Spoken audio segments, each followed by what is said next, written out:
Hello and welcome to the Legend of Podcast Trails Through Trails, a podcast where we play through the long-running Trails series of RPGs, chapter by chapter-ish, game by game. I am one of your hosts, Matt. I use he, him pronouns. I'm your other host, Lex, and I use she, her pronouns. And this week we are not playing a whole chapter. We did that last week as a treat, but you don't get it this time. We are playing the first half of Chapter 5 of Trails in the Sky, second chapter. We are indeed. Woo woo! It's another side quest heavy chapter, so we've got a front-loaded one with some side quests, both leaving the town of Rolent and going into the town of Bose. So we thought we'd get those out of the way so that the second half of this chapter can be a big story slam down. I don't know. And it really will be. And we luckily, even though most of the content of this chapter was, like, the side quest stuff wasn't story heavy, we did get a pretty exciting way to open the chapter, I will say. That is true. The cold open, so to speak. But before we get to that, what have you been up to this week? What have I been up to this week? I have been playing video games. You'll never believe it. Oh my god. Specifically, I've been playing, of course, Trails in the Sky second chapter. Still playing the first chapter remake. I'm currently sitting at the start of final chapter of first chapter. Oh my gosh. Look at that. I was kind of like holding on because at time of recording, we've just had the release of the 1 month anniversary-ish of the game coming out, which is when they dropped the DLC that came with the premium editions of the game on day one for free for everyone else, which means we get the kick-ass Neo Bracer costume for Estelle, also the mascot costumes that make them look like giant versions of their original sprites. They're so funny. And some other bits and pieces that came free with that as well. I can't remember exactly what. So I wanted to hold on to that so I could finish out the game in the Neo Bracer outfit, and now it's there. So make sure you go and download that. At time of release for this episode, that DLC will be available for free for another 2 or 3 weeks. And then it is going to be taken off storefronts, apparently. So get in quick for some freebies. Yeah, I still need to do that. Yeah, make sure you do. It's such a cool outfit. I have a theory why there's only a Neo Bracer outfit for Estelle and not Joshua. Oh, yes. Because there has been no mention of one for Josh.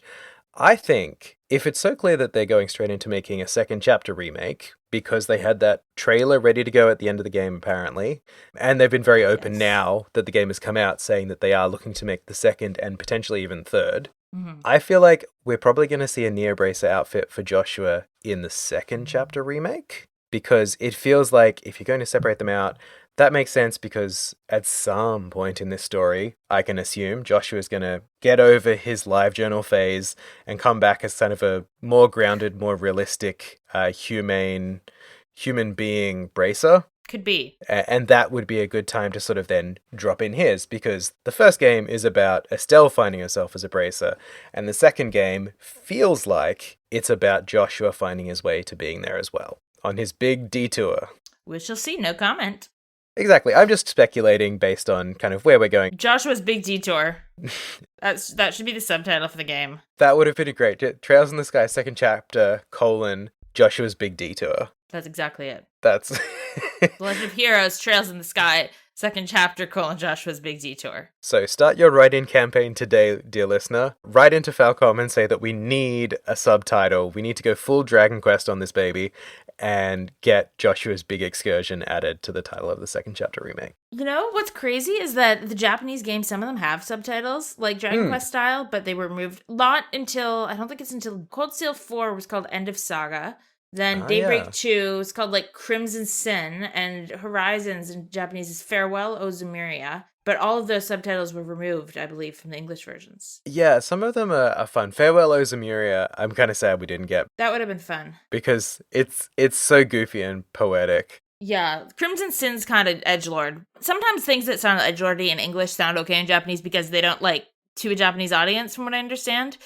But yeah, the Farewell Ozumiria one, I kind of liked that one. Yeah, it's a shame. But yeah, other than all of the trails, I've also been playing Ghost of Yote, which just came out.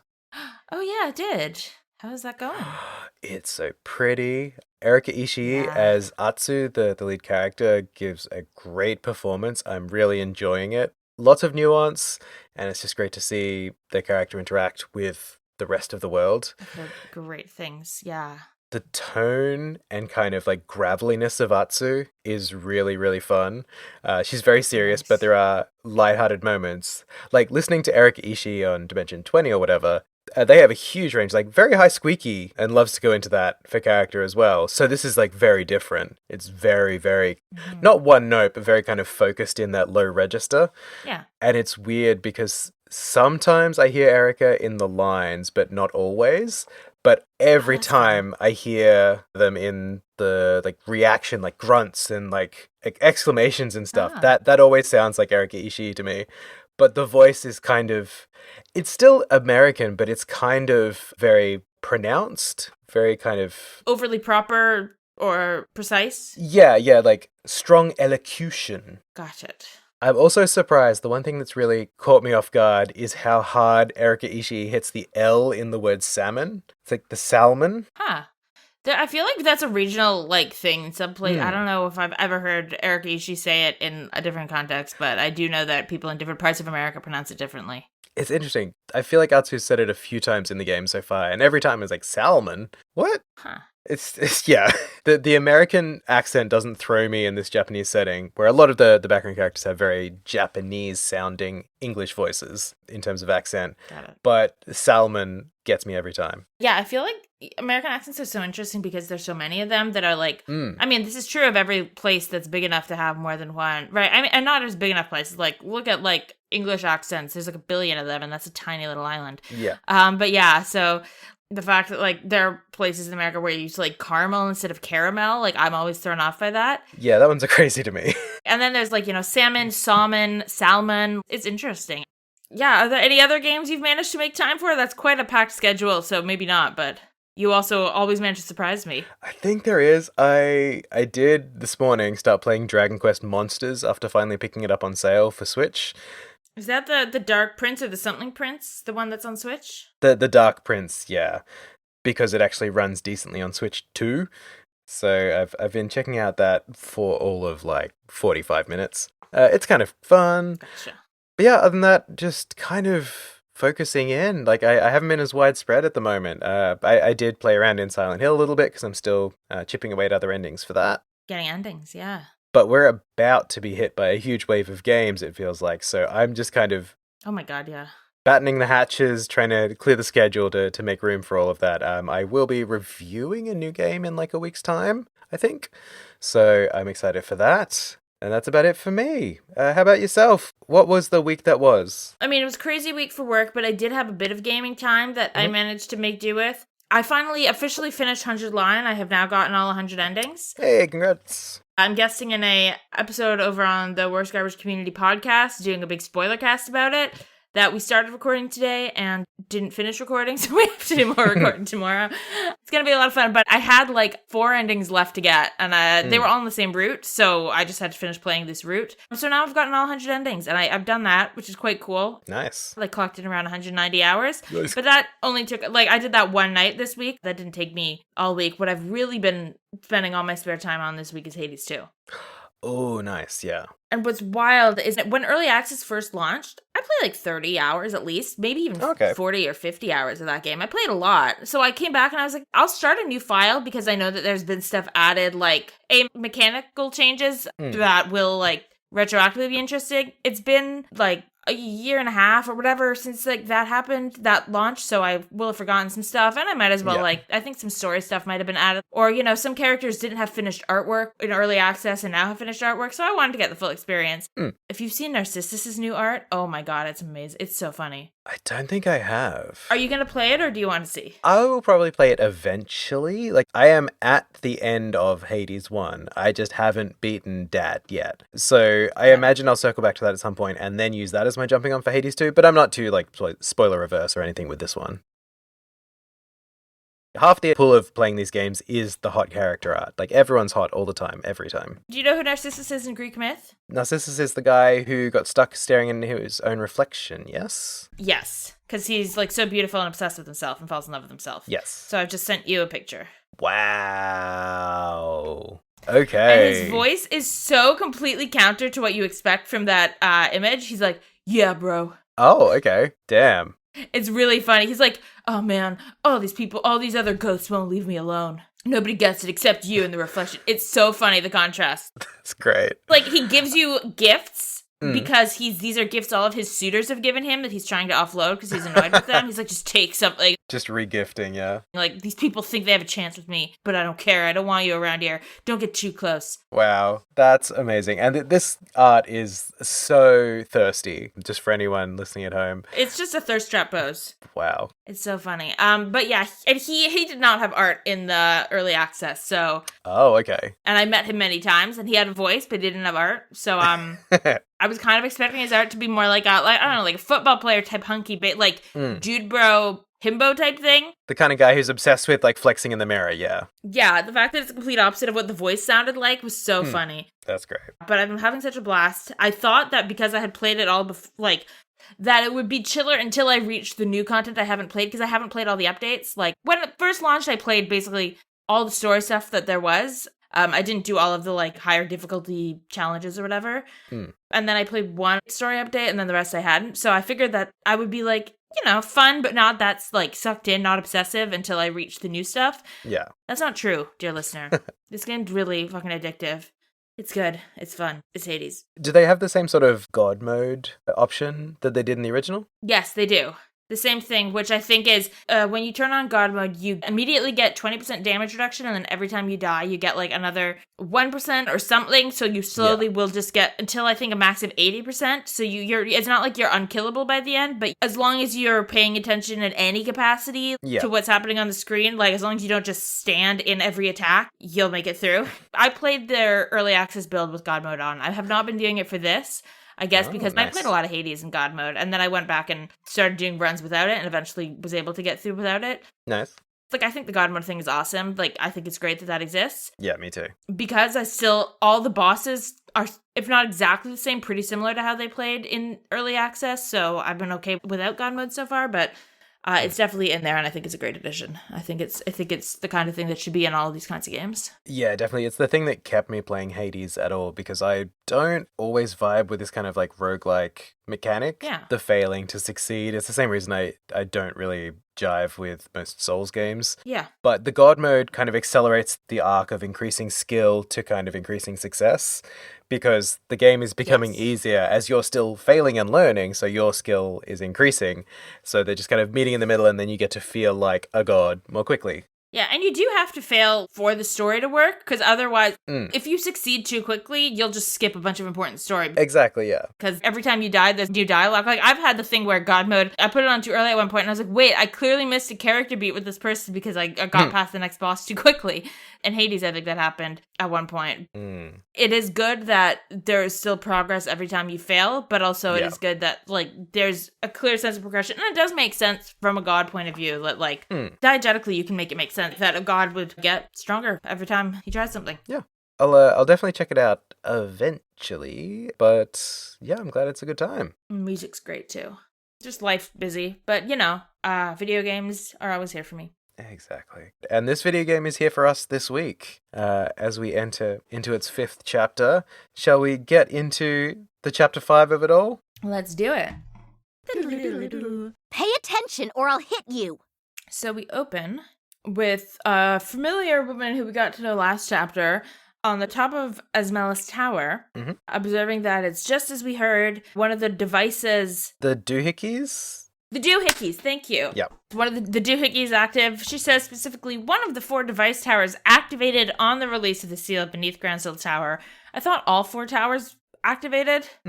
Anyway, but then she goes on to say, a second barrier defending the Oriole from all angles. The professor's research was spot on, it seems.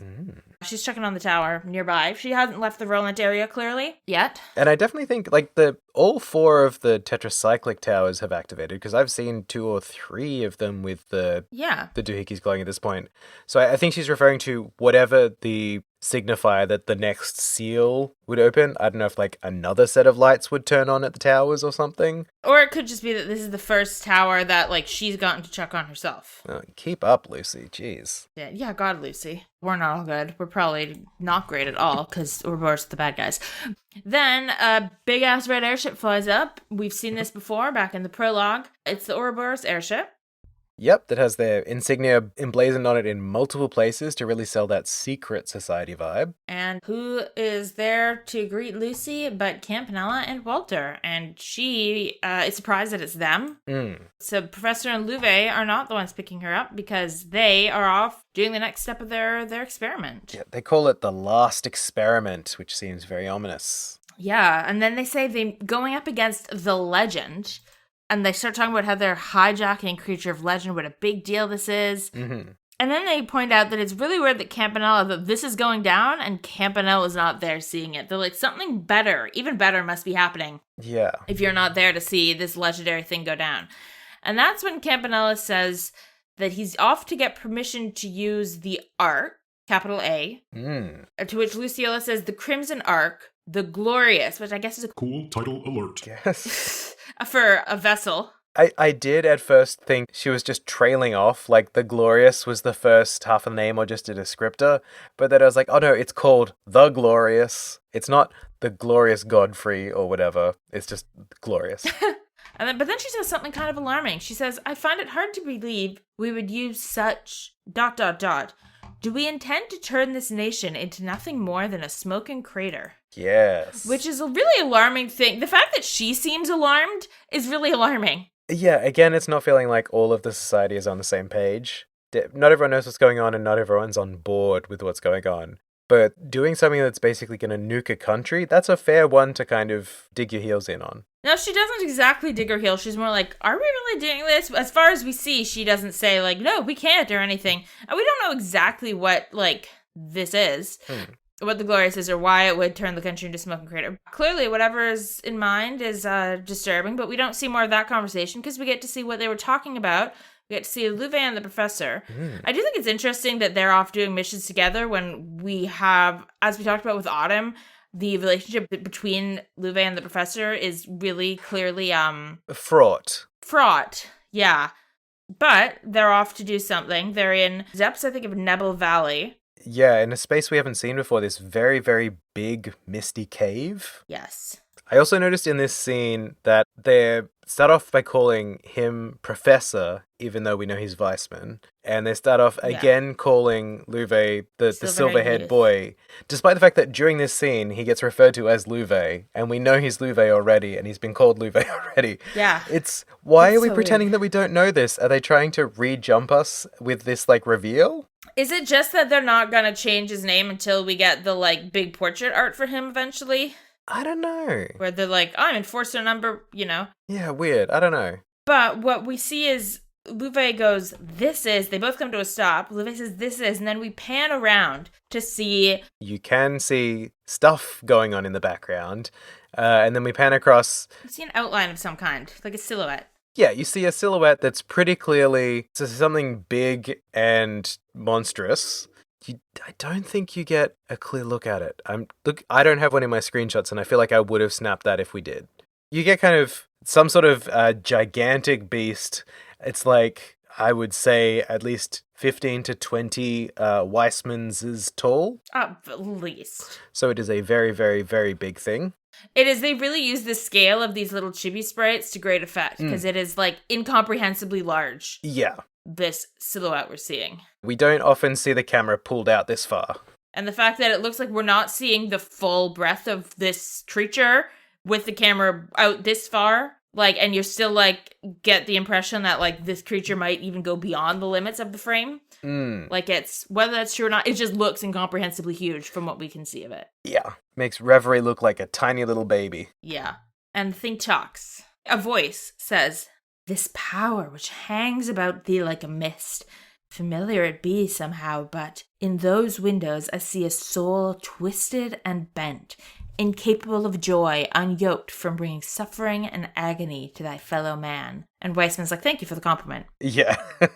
I still don't like his, like, Vegas Pope fit either. It's not as good as his Alba look. Yeah, no, it's not. He's bad to the bone now. The voice tells him to leave, and he's like, no, can't do that. After all, we've business regarding the treasure of Idios. Yeah. The thing freaks out a bit, and he says, oh, does this stir up memories from 1,200 years ago? 1,200 years ago, you say? And the voice says, surely thou dost not. Dost be like, it's like Shakespearean speech, which also implies this creature is very old if it's using like a much older form of speech. It is ye olde English in the most generic form. Yes, it is ye olde. You get the sense that you're like, yeah, this clearly has memories from 1,200 years ago. Weissman says at one point during the scene that it hasn't even been awake in 20 years, whatever this is. This legend that they're hunting down definitely feels like it's at a scale that we haven't seen anything before. Both at physical scale and in terms of like... mythologic scale, yeah. Cosmic, magical, mythological, yeah. So I think it's at this point that Luve pulls out some sort of gadget, some sort of gizmo, and the big thing makes reference to the shining ring, the aureole. Which the treasure of Eidos, that kind of hinted that I think you could probably guess that that's what the treasure was, but yeah, he spells it out for us. Yes, just in case we missed it. And whatever Luve pulls out, it's clear that that's what they're after. This big guy is not happy. So it's at this point that Luve pulls out his cool sword that we've seen before. It's definitely an interesting sword, that's all I'll say. But at the same time, we also get to see Weissman's weapon for the first time. He summons this trident spear halberd thing. Yeah. He like magics it out of thin air, which is cool. Unfortunately, we must admit that he did something cool. Alas, yes. They are clearly gearing up to fight this big whatever, but we cut away at that point to the title for the chapter, which is Chapter 5. That which one must protect. Some of these titles have been a bit more leading than others, and that one's real vague, so I don't really know what's going to go on this chapter. It's vague, but it sounds deep. You know what I mean? Like, it sounds profound. This is like ye slightly old English. It sounds like it's something profound because what you must protect is always what motivates a JRPG protagonist, right? That's true. And that's kind of a big question. What must one protect? I like this title, if you can't tell. I think it's a good one. And who is that? Because it seems like we're going into a likely crossing of paths of Estelle and Joshua because they're both going to be in the same place. Could be, but maybe not. I don't know. I can't remember suddenly. So who's protecting? Is it what Estelle must protect, or is it what Joshua thinks he must protect by running away and being a live journal baddie? We can figure that out later because it's time to return to Rolent and wrap things up. It's actually a pretty meaty send-off section. Like usually we've got like one or two things to clear up before we leave town, but there's like a whole stack of stuff here in Rolent before we move on to Bose. The end points of the chapters are feeling really flexible compared to what we experienced in the very rigid structure of the first game. So it's interesting. It's like I'm never quite sure where we're going to reach a culmination point, which is exciting. The first thing I'd asked you to do is to assemble your party. So for people to know, you have to have Shira and Estelle, and I did Olivia and Tita as well. Yeah, I think I did the same, actually. Oh, interesting. And as you leave, I do love Estelle. They makes a great comment. She goes, okay, it's time we finally get to Bose. You know, like we've been planning for a million years now. But basically, the party says, you know, we haven't actually heard any reports about anything bad happening in Bose, so we're not in a rush to get there and fix things. We can take our time to, like, you know, help out here in Rolent for a bit. Before heading out. So that's kind of their excuse for having more side quests than usual, I guess. Sure, why not? Which works. They're just playing with the medium at this point. They're really experimenting with what they want to do chapter to chapter and what they can get away with. Yeah, pretty much. I did a bit of running around to, first of all, mop up the side quests we already had. So yes. I think I still needed to do the Esmeralda Tower monster, which I believe you did last time. Yes, I did that. And then also the final fishing spot for the fishing spot quest. Yes, I had to do that still. You can't get that until after, you couldn't do that last chapter. Yeah, it's in the spot where the boss was at the end of chapter 4, so you sort of circle back to Mistwald Forest to go back there to fish up one thing, God help me, and then go back to the guy at Garoon Gate to say, hey, there's 6 fishing spots in Rolent, and he's very excited. He gives you a new fishing rod. He's very amazed. That's, like, super great, and I said, thank you. It's for big fish. For big fish that I will never use unless I'm required to by side quest. That's fair. I like it because the bait you use is fish you've already caught, like, that are big. Like, you have to use, like, salmon or a trout or something, which implies the size of what you catch with it's pretty big. Like, because that's some big shit. So the implication is that I have to go fishing before I can go fishing? No, thanks. I'm good. That is fair. But then on top of whatever you're finishing up from last chapter, there's 3 new side quests as well. Yes.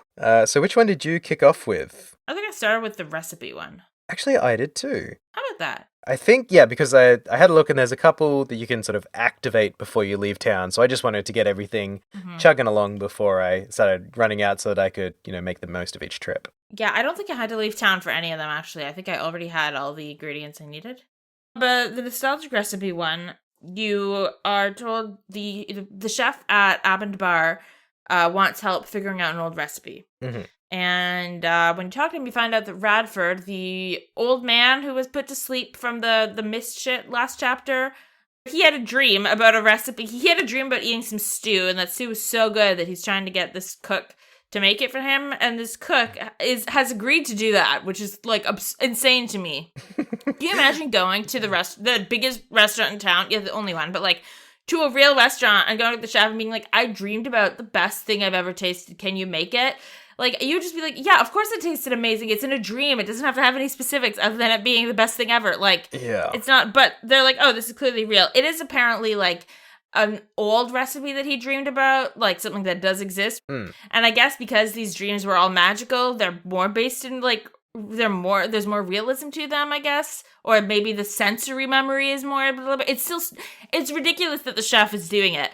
So we basically are set out to try and find this old recipe. It's an old stew. We get very little details from the guy, although Sharon and Olivier seem to think that we got some good details. He's like, yes, it's a stew that has either meat or fish, but I like meat, so let's say meat. It has a bone in it. There's also some herbs that get used.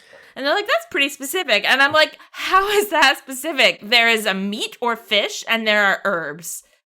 Yeah, it's not a lot to go on, obviously, because it's a dream. Like, all we know is it's not a vegetarian stew.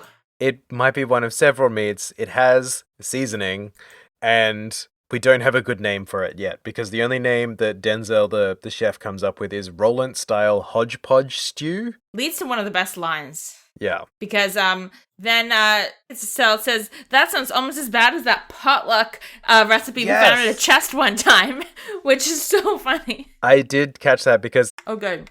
I went back and had a look. What she's actually referring to is specifically, there's a chest in Esmeralda's Tower in first chapter that you can find, which is potluck in a shell. Right. After you get that potluck, the chest message attached to that chest says, I'd ask yourself how long that potluck's been there and if you feel lucky. Mm-hmm. And so it was just like a one and done. I think it's specifically one of the ones you can use as like an attack item in combat, I believe. It's wild to know that like in the story, like diegetically, they're finding food in chests and putting it in their pockets. Yeah, and thinking that it's weird while they're doing it. But doing it anyway. We get this little bit of information, and basically what you're instructed to do is go talk to old people and people who are good at cooking. Yeah. And you can talk to a lot of old people who won't know anything. The only old person who will actually... Like, I did talk to one, the old lady Maggie, who's like little Luke's grandmother, and she was like, oh, my family was poor, so we never had stew. Oh, jeez, okay. But Bloom is the old lady in the house behind the general store. Mm-hmm. And she knows it. She's like, yeah, I know this recipe. She spends a while looking for the recipe, and then she's like, oh, but actually I gave it away. But then she points out that it's an old family recipe, so it's not like every family kind of had their own variation on the recipe, so hers won't be the same necessarily as what somebody else remembers, because every family, over time puts its own twist on a recipe. But they're like, well, it's better than nothing. Mm-hmm. She doesn't. Somebody who collects books picked it up. Now, here's my issue. Mm-hmm. There's not that many people in Rolent. Yeah. And we know the book collector. The fact that everyone's like, oh, I guess some person in town who collects books, and is acting like they don't know who this could be.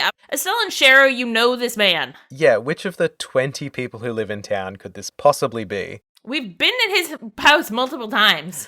Yeah, I mean, as the player, it is kind of cool because I do feel connected enough with this community and having run around between all the side quests and main quests and just incidental dialogue that I immediately thought, oh, that'll be Pat's dad. Yeah. Who lives down the street and has the huge collection of books. It's quite fun from that perspective, but in universe, it's like, really? None of you remember who this could be? We trot on over to Pat's house, the one house in the entire town that's full of books, and ask if he has Bloom's recipe book. He says he does, specifically because he wanted to preserve the traditional recipes of Rolent as a town and make sure that they're sort of maintained into the future, which is lovely. That's nice, yeah. honestly, I was really happy about that. It's like recipe preservation in a game that deserves game preservation. It's nice to see layers on layers. It is. And he says quite reasonably, he's like, I'm not sure where exactly in my library it is, so it'll probably be faster if we all search for it. Fairly reasonable. One of the things that hasn't been invented in Zamura yet is the Dewey Decimal System. So he's just kind of been shoving books in there willy-nilly. This is how you can know he's an amateur collector. He wants to preserve these texts, but he doesn't want anyone to be able to access them in any reasonable way. But after poking around, I think it's the only spot in the room you can actually interact with, so they really don't make it hard for you. Yeah. You do find her recipe book and get a look at the recipe for something that's kind of a traditional recipe that everyone was making all the time, apparently.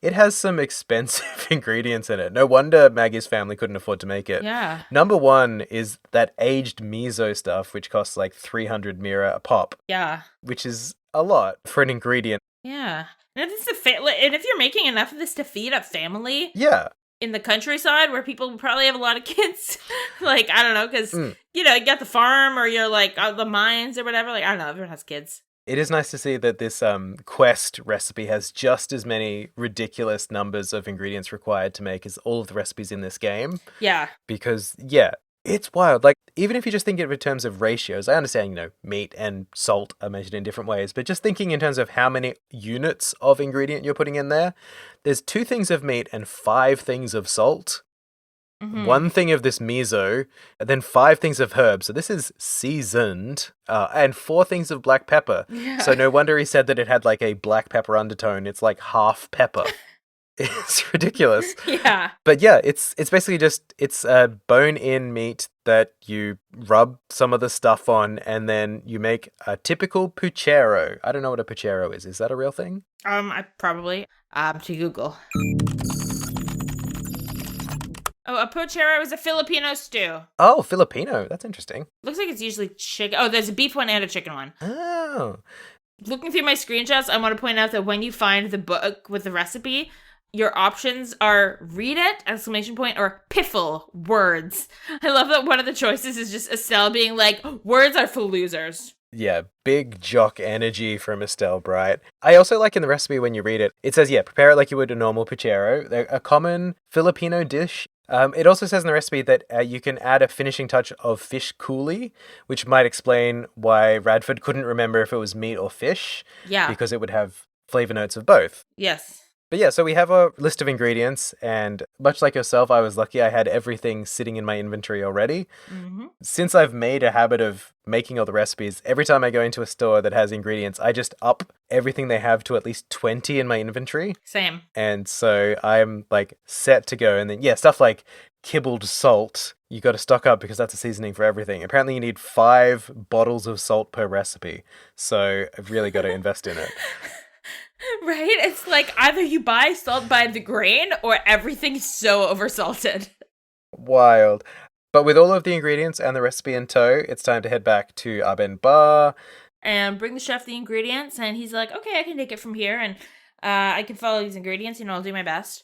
And so he whips it up and presents it to Radford, but we tell Radford our background that, like, this might not be exactly the same, like, this is a family variation of the recipe, and he seemed inordinately disappointed, given that he gave such an absurd request. He's like, okay, I guess. Like, he's acting like he's being really brave about it. And I'm like, dude, you're lucky that we found as much as we did. But then he tastes it, and he, like, jumps up and is like, wowee, this is exactly the recipe I dreamed about. Like he's Mickey Mouse or something. And, just like he remembers and describes it enough to make me hungry. And then he's like, oh, and, like, I had this so much, and the girl who used to make it for me was so good at it, it tastes just like hers, and now she's just a dried up old apricot. Really? Turned at the end there, yeah. And a voice comes, who's a dried up old apricot? And Bloom walks in. He says that the girl he loved made it before she got married to some other guy. Bloom walks in, and yes, the reveal is that he wanted Bloom's recipe specifically because this was her specialty, and he had a crush on her, and she made it all the time. And that's the recipe he remembers. He calls her dried up old apricot. I still, like, can't get over the fact. That's a wild swing. You lose all sympathy that you might have. He does also at one point say, I shed many manly tears the day she wed. Even that angel of a girl is now a dried apricot. Jeez, another man who needs to go to Agat's night course. She calls him an old fart, at least. She, returns a bit, but that's milder that she's not insulting his appearance. Yeah, it's a wild sentiment to come in and be like, oh, I used to love this recipe. My boyhood crush used to make it, that old bitch. You're no spring chicken either, buddy. Exactly. Dude. You were just laying in bed, drooling all over yourself for the past few days while we solved this mist situation, so maybe let's not get into beauty standards right now, Radford. Honestly, if my grandfather ever called my grandmother a dried up apricot, I'd drop kick him. This made me so mad. I'm like, how dare you insult, a woman who's lived a long and, storied life. Clearly more valuable elder in the community since she is, one of the keepers of community traditions. All you do is complain about your son-in-law. You're nothing, Radford. Fuck off. And thankfully he can fuck off, because Bloom offers to make the rest of us a round of this same recipe, which we do get the official name for. It's the pepper potage, which does sound better than Rolent-style hodgepodge stew. Yes. So we eat that, we learn the recipe through mouth memorization, and we are done with the quest. Yes. Hooray. That was that side quest. 2 more to go. Well, actually, no. Which one did you do next? Okay, so I looked at the descriptions of the quests, and I saw one of them was signed by Anton. Yes. So I saved that for last, because I was like, I need a break before I have to deal with that man's nonsense. So I did the other quest, and you know what I got instead? A different man's nonsense. So the next mission I took on was the Mine Commission, which is basically that Gaton, the mine chief, needs help because who I guess is a cat. the meow now no, I was trying to think of a pun. I've got nothing. The chief meowner. The chief meowner. He meows in the meows. I like it. Meowner. He's lost basically the deed to the mine, the permission slip from the queen that says you're allowed to mine on my land, and he's afraid that it's been stolen as opposed to misplaced. So we head over to his house. We do get a wild line where Olivia's like, Liberl is actually technically a democracy. It's only a figurehead monarchy, but it's really functionally a democracy. And I'm like, I'm sorry. Last game, when Mayor Mabel tried to pivot to democracy casually, everyone was like, no, we can't elect our leaders for the whole country. What are you talking about? Yeah, the queen is not a figurehead. We just finished the peace talks, which she was spearheading as a multinational effort. Yeah. And yeah, inherited mayor roles means that's not really democracy. We're not voting. Voting was new in Rouen when we were there because they were campaigning for mayor. Yeah. This is not a democracy. You've just been to one place that was democratic. We have not heard about there being a parliament of any kind with voted, officials. We haven't heard a word about that. There's just a side room in the Queen's house where they do country business. That's it. Yeah. Then again, Olivier is not really a trusted source. I feel like his tweets would have those little captions underneath saying, this is completely made up, it's not true. Yeah, and also, to be fair, compared to Erebonia, this probably does seem like a democracy. We don't get a good read on Erebonian society in this chapter either. Woof. No. Back at Gaton's house, he thinks it's for sure a theft, and when we ask him why... Yeah, we're like, you could have just lost it, buddy. And he's like, I fucking wish. If only that's what had happened, because instead, what he does is he reaches into the drawer where the Mine Commission lives in his house and pulls out an embossed note. It's that guy again. It's time for Phantom Thief Blue Blanc to rear his beautiful head and make our lives hell once again. Once again. Because he has stolen the Mine Commission. He sure fucking has. And his lovely note begins. We're off on another wild goose chase. Oh, my beauteous princess and her band of heroes, the words of the queen lie in my hand. Should you desire their return, then sift ye through the chaos to find the truth. The first key, again with these fucking keys that don't exist, the first key lies within the city. Search they who sit beside the goddess. All of the keys are in the city also, buddy. Don't say this the first. Also, there's no keys. They're just notes. Well, there's a key for the last one. The last one was an actual key. The last key is a key, but the other keys are not keys. You need to pick a metaphor. Be specific.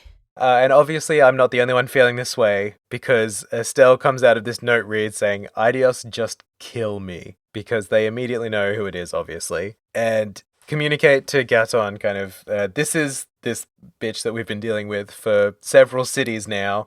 They refer to him as an operatic fetishist, which I quite like. Yeah, that's a good one. Just everyone in the party is immediately like, ugh, all right, fine. Like, it's nice to feel my emotions reflected in the video game. Even Olivier is annoyed with him, and Olivier's been Yeah. most positive on him. And even Olivier's like, this is too much, buddy. Too much of a good thing, yeah. So this clue, he's starting strong again, but it's obviously something to do with the chapel. So it's kind of just a game of go to the location and spot what looks out of place. In this case, there's a chair on the balcony inside the chapel. Mhm. And they're like, sit beside the goddess. This is on the side of the chapel. Like, it's okay. There's a card attached to it. And this time around, I feel like they're trying to help the player along because we get a lot more explanations of what the actual solve is. Yeah. Because there definitely have been some of these where I've just like gone there and been like, I don't actually know how I was meant to figure this out. But they make a point of, it's a seat and it was placed to the side. It's like, yeah, it's like an extra chair that you put in the chapel. That is a pretty obvious solve. Also, did Blue Blanc, either in his own form or in a disguise, walk into the chapel like lugging this big plush chair with him, drag it upstairs and put it there without anyone noticing? I wonder if it's in the room that's to the side before you go to the balcony. It is a very ostentatious chair for a church, though, so who knows? It is. In any case, we find our next note. This is like his worst one ever, maybe? I don't like this one. The second key is your next magical circle. And then it's a picture of 5 boxes, kind of 3 on the bottom row and 2 on top. It's 5 squares, to be clear. You're not even sure if they're boxes. You're just like, we're giving him too much credit by calling them boxes. Yeah, so it's 5 squares stacked. So 3 on the bottom row and 2 on the top in the dialogue box. And then the next frame says, box symbol is something from the forest. It's so dumb. He immediately lost confidence in this new sort of riddle format. It's like a very apologetic. It's like, it's something from the forest. This one is not at all helpful. You really don't get much in terms of direction. What it actually is leading you to is a stack of 5 boxes, like crates, on the side of the mayor's house. Made of wood, which comes from the forest. They are made of wood, which means they come from the forest. I was assuming it was like stacked firewood. So I thought it was going to be like 5 logs stacked on top of each other because that's something from a forest. So like someone's fire or something. No, it was just some boxes on the side of a house. So Estelle pokes around and she really has to like fumble around these boxes till she finds the note.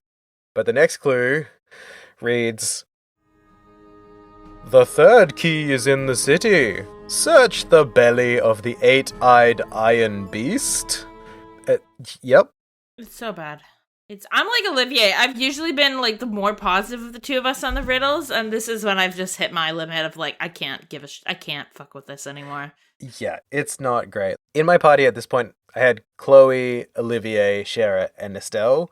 So when we get the clue about the things that are from the forest, both Olivier and Shara kind of chime in and that they just want this to be done. Yeah. It's like, let's just get this done. Let's move on. This one, again, really obtuse. I don't know if you'd get any dialogue hints if you talk to anyone around town or anything.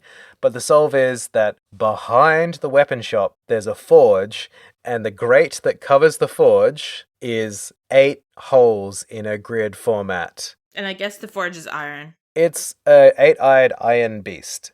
Now here's what bugs me. Mm-hmm. Like 2 chapters ago, we learned about how the Chancellor of the Empire is called the Blood and Iron Chancellor. So iron, at this point, we've been told to associate iron with the Empire. And then you make an iron riddle that has nothing to do with the Empire. It's just inconsistency in symbolism. At this point, I am getting increasingly frustrated with Blue Blanc as just a bad riddle maker. He's a bad riddle maker who won't give up. It's the reason he steals is because he's so bad that no one would engage with his riddles if not for the fact that, like, precious items were on the line. Like, if he was a good riddle maker, people would want to engage with his riddles on the strength of the enjoyment of it. Like, like a game or like an escape room or something. But, like, if he was better at this, he could invent escape rooms in Zemuria. Instead, he travels the country as a riddle terrorist. It's not good. In any case, though, we reach inside the 8-eyed iron beast and find another note and a key. A rusty key, and the note says, "Take this key, and with it throw open the unopening door. That which you seek lies in the land beyond." And you know, this one I actually got immediately, because this door has been on my mind. It sticks with you. Well, I knew eventually I got to open it, but ever since we started the replay, I couldn't remember why. So I kept being like, I wonder when I get to go in the door. So this is referring to in the Rolent sewers where we did our bracer graduating test thing. Our non-written test. Thank you, ADS, for sewers. Thank God for sewers. And also found one of the fishing spots last time. Down there's a door that's just closed. It's just a dead end on one of the paths. But it's specifically interactable in both first chapter and second chapter and says it's locked. And you don't have a prompt that says it's locked unless one day it's unlocked. And today is that day. And it's really exciting because this is actually a thing that's really common in Dragon Quest. Like I remember it heaps in Dragon Quest 11. You'd come across locked doors until eventually you have to find like the iron key or the steel key or the red key and open them all across the world. And it just felt like one of those doors. Like this is a come back later door. And it is. We get to open that door in the sewers and there's just a little room with some stuff in it. And it's like, all right, cool. This seems like a stash house. So let's poke around and see if we can find what's missing. At which point we get attacked by some giant, hairy ghost vaginas. Fucking assholes. I hate these things so much. So first of all, I didn't have Tita equipped with anything. Uh-oh. That was bad. I didn't have any quartz on her. But also, like, I hate these fuckers because they can summon more of these fuckers and they don't do that much damage when you hit them. Yeah, they're very beefy. Even with their weakness. They're just annoying. I hate them. Ugh, they're called mucus or something. I think we met one in the basement of this old schoolhouse. But now there's like 3 and they keep summoning more. They're bitches. They're called like Mokos or Mocha or something. It attacked us when we first entered the old schoolhouse underground. And they can heal themselves by stealing your HP, so they can also undo the damage you do to them. And it's one of those ones where they pull a lot of health and restore a lot of health. So you really have to focus down on taking them down one at a time, which is tough because they're all casting arts and stuff all the time as well. It's a nuisance fight, and also they're very unpleasant to look at. They've got venom tongues. Yeah. They look like a ladies' bathing suit area in the 70s. It's bad. It's bad. They're no good. They're nasty, but we kill them. And we get the fucking letter. Get the letter, hooray! It's the only interaction point. Again, these searches are not difficult. Mine Chief Gaton is very grateful and does give a great line where he says, Estelle, if you were older, I would owe you a pitcher of beer the size of your head. You saved my butt today. I appreciate that. I like to think that when she's old enough, he's gonna treat her to that pitcher. I hope he's like stacking these all up so on her, whatever age you're legal to drink in Zemuria, I don't know if it's 18 or 21. In Cold Steel, a character turns 20 and gets to go for a drink for the first time. That's at the actual ages in Japan. Oh, is it? Okay. So she's got drinks stacking up for her 20th to drink from Gaton, but he also refers to her as the great hope of Rolent's young people. A glowing recommendation. We get a number of these in this chapter. Yeah, it's the first of many. People speaking up Estelle, and Estelle she's very deflecting about it. Yeah. But it doesn't come off as, like, false modesty. It comes off more that, like, she feels like she's just gone place to place and tried to help and not always pulled it off, whatever. And she, like, is just oblivious to the fact that, like, she's done some really impressive stuff. And people have noticed it. They're going to work on making her acknowledge it during this chapter, yeah. But it's not, oftentimes this trope can come off annoying when somebody's constantly deflecting, but it doesn't really feel annoying so much as just, like, it didn't seem like she had to choose something difficult for her. Like, she was like, obviously that's what you do. She's aware enough of the ways she has failed that she has not realized that the things she has succeeded at are also impressive. Yeah, she's too focused on the bits she didn't get perfect to kind of acknowledge the things that she did succeed on. She kind of falters that a little bit, but then Gaton floats the idea of storing the deed more securely in future, like in the mayor's safe. And I love this because Estelle and Party are immediately like, yeah, that's a great idea.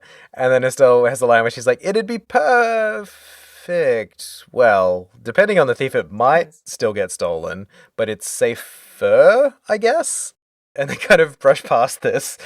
I do like that she's like, well, you know, for a given value of safe. And then she's like, it did get stolen from pretty reasonably And then there's some interesting info from Gadon here as well.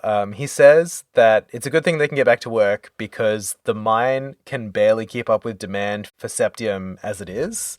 Like, there's such a higher demand on the mine, like, increasing as technology gets more powerful as well. And it's like, yeah, we're just struggling to get it all together. The next thing he says is, oh yeah, I bring home bags and bags of sepith from work. Do you want some? He's my favorite NPC because of this. And he offers even time sepith, like not just random, you get to choose the element, and time is the rarest. And 500 time sepith is like life-changing. Yes, it's a lot. It's just so funny. There's like, yeah, like the mine's constantly like struggling to keep up with demand.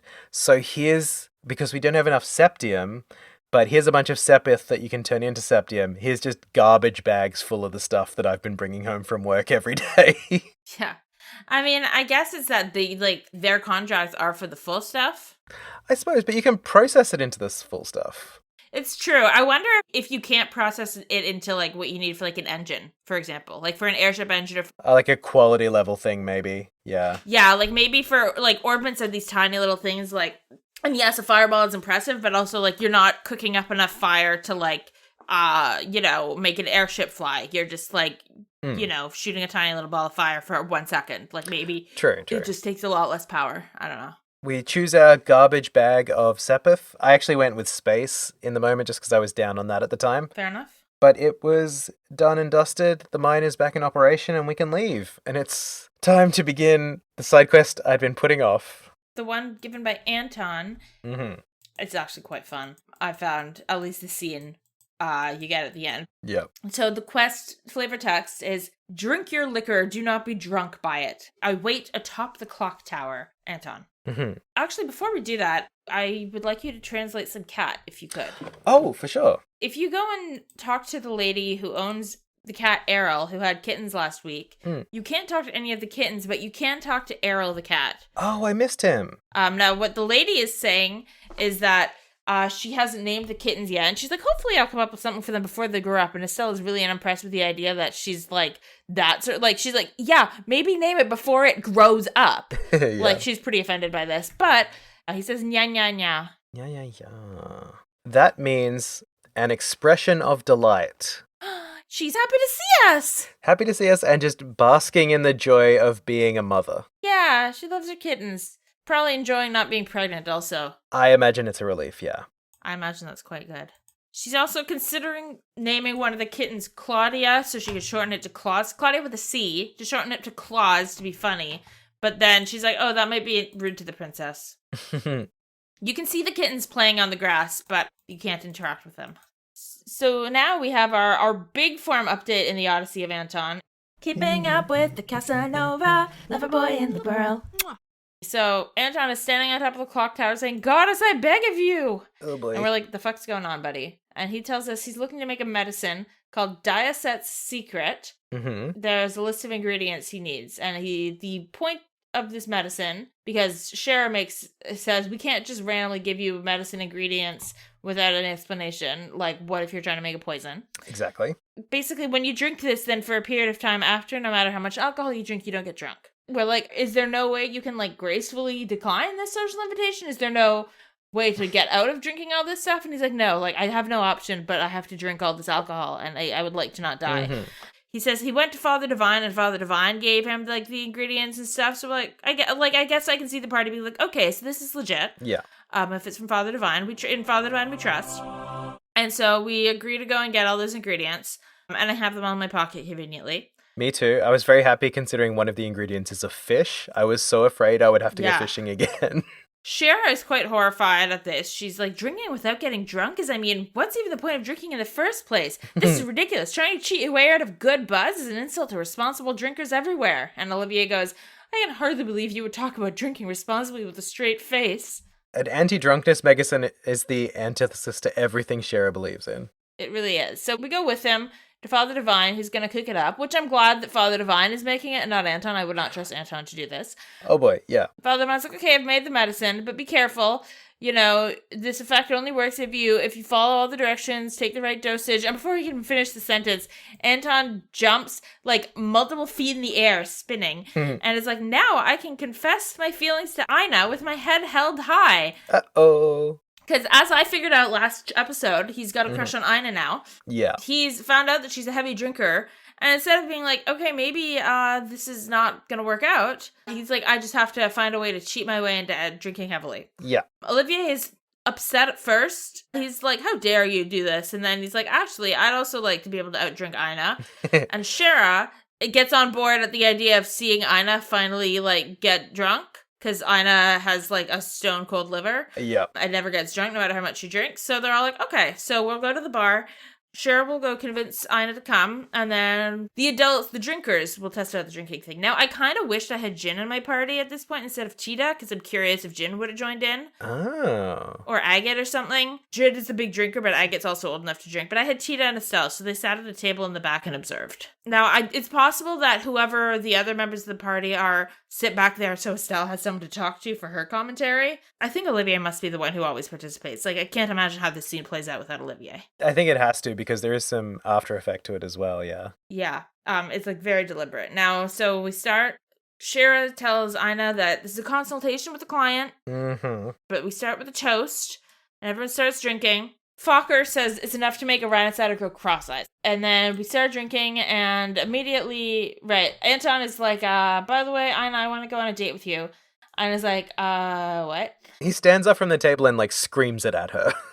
She's like, I need to think about this, which is exactly what women say when they're scared that you're gonna go crazy and, like, murder them if you say no. Mm-hmm. But they come up with this plan. Olivier kind of comes up with this plan with Shara. It's like, let's have a drinking contest to decide this, which is extremely weird to be like, well, let's decide if you should go out with him or not based on if he can outdrink you. Like, yeah. I don't know how this resolves the issue of whether Ina wants to go on a date with Anton. But Olivier and Shara don't actually care about whether she wants to go on a date with Anton. They just care about seeing if they can outdrink her. Yeah. So they're so uninterested in this. This is the cheapest premise, and the only reason it kind of works is the fact that the characters coming up with this, like, idea do not give a shit about Anton's romantic aspirations. They're just like, we want to see if we can outdrink her. Yeah. So we set up conditions to this drinking competition. Firstly, it's that Olivier and Anton will be on a team against Ina, so their drink totals will combine. But Ina's counter condition is that they have to drink the strongest alcohol in the house. She's like, yeah, I don't have time. I don't have much time. We have to make this fast. We must drink the strongest alcohol here. I'm on a schedule. I've got to beat you quick so I can make my 2:00. Yeah, and Shara's the referee. You start flashing forward, and Anton's like, I finished 10. And Olivier said 10 too, and I said 20. Mm-hmm. Then it's like 15, and then they're noticing that, wait a second, Ina's not even at all red in the face. And Olivier's like, if you're a man, you can't be troubled by such trivial things. And then we flash forward again. Ina's at number 36. Anton collapses out of his chair onto the floor. Yep. Everyone else at the table jumps up to check on him. And so Shara and Ina get around, go over to Anton, check if he's okay. Olivier stands up, freezes like mid-pose, shakes, and then collapses. Yeah. It's just the best little like sprite animation, and his eyes go all like googly, and he also collapses. And then Father Divine shows up, and it's like, I heard there was a drinking contest, and I had a bad feeling that I knew something about this, and I came over and I was right. As I was trying to say before you all ran out on me, you have to take the full dosage, and these boys clearly split the dosage, which means it wasn't enough to actually work. And then he's like, Ina, you also stink of liquor. And Ina's like, well, I was drinking, but I'm fine. Father Divine's like, you do stink, but you do seem completely dead sober. Checks out, yeah. And I love the idea that she's back behind the reception and says, reeking. Just absolutely reeking. Yep. You should take a shower now. I can't imagine just the fumes coming off of Ina. Because if they're drinking the strongest thing in the house, it's some sort of liquor. It's like a clear liquor, I would imagine, for that kind of high. So they're sitting there drinking like scotch, 18 shots of green chartreuse or whatever. Yeah. Just absolutely decimating themselves. She's fine. I did find it funny in my version. It was actually Chloe I had with me at this point. Oh, right. Because she has a line where she refers to the two boys after they fall down. She's like, they're completely wasted. Which seemed such an out-of-character term for Chloe to use. White girl wasted. Like, wasted? I know she's in high school, but it's not the Euphoria high school. You know, given what we know she and Jill get up to, given their little polycule, given, like, maybe they're doing some more Euphoria things on top of, like, the threesomes. Peach schnapps and threesomes. But there's also, just as a fun note, as Ina's leaving, she turns around, she's like, oh, by the way, this goes on Olivier's tab, and then leaves. And Olivier's like, the part of you that never misses anything is why I love Blorf. She also says as she heads out that 36 drinks, which was her total at the end, is barely enough to be social. Mm-hmm. We should be worried for Ina. I'm very worried for her. But then, as the kicker, you are then forced to reconfigure your party without Olivier. Yeah, I love that. He's not an option. Like, if you go upstairs, like, he's passed out on the thing, and if you try to talk to him, he's like, you want my genius involved, but you can still add him right back to your party. Yeah, he's sitting upstairs, like, slumped over. When you talk to him, he has sort of the same introductory lines when you pick him for a party. He has, like, a wobbly line, and then it goes into his normal dialogue. But the whole time, it has his dizzy portrait while you're interacting with him, so he's just sitting there, like, blind-eyed going, yeah, sure, I can go fight some monsters, that's fine. Yeah. Yeah, I immediately went back and added him, and I was just like, I just want to punish him a little bit. Just a little bit. Yeah. One last thing.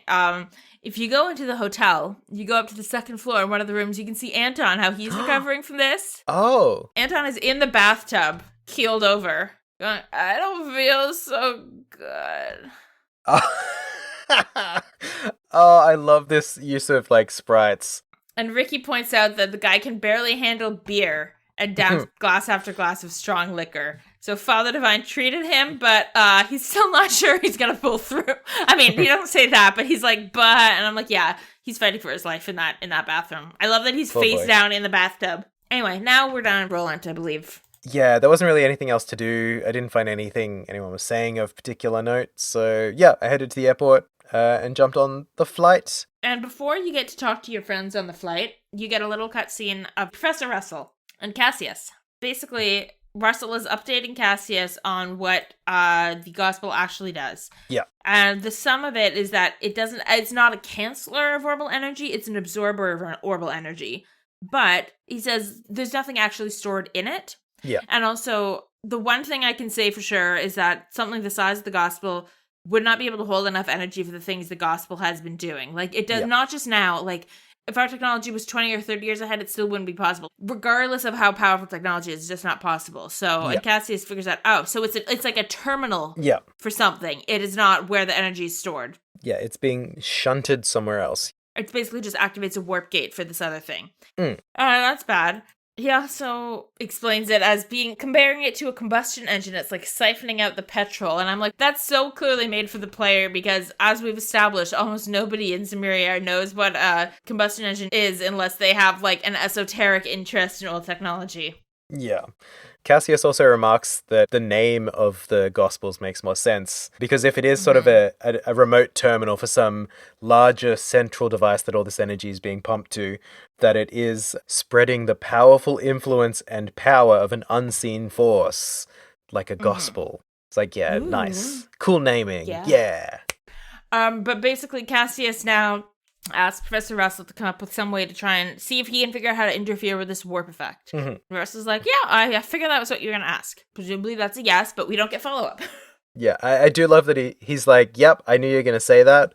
I am going to finish up what I'm working on first, then I'll start on that. Yes. Like, I understand this is very important, but I'm going to finish what I was doing first. This is true. Now, it could be something else very important, but I could also totally see him being like, I just got to finish what I'm doing first because the muse. That's it in our little cut to Zeiss, and it's back to the Cecilia for our usual airship roundup.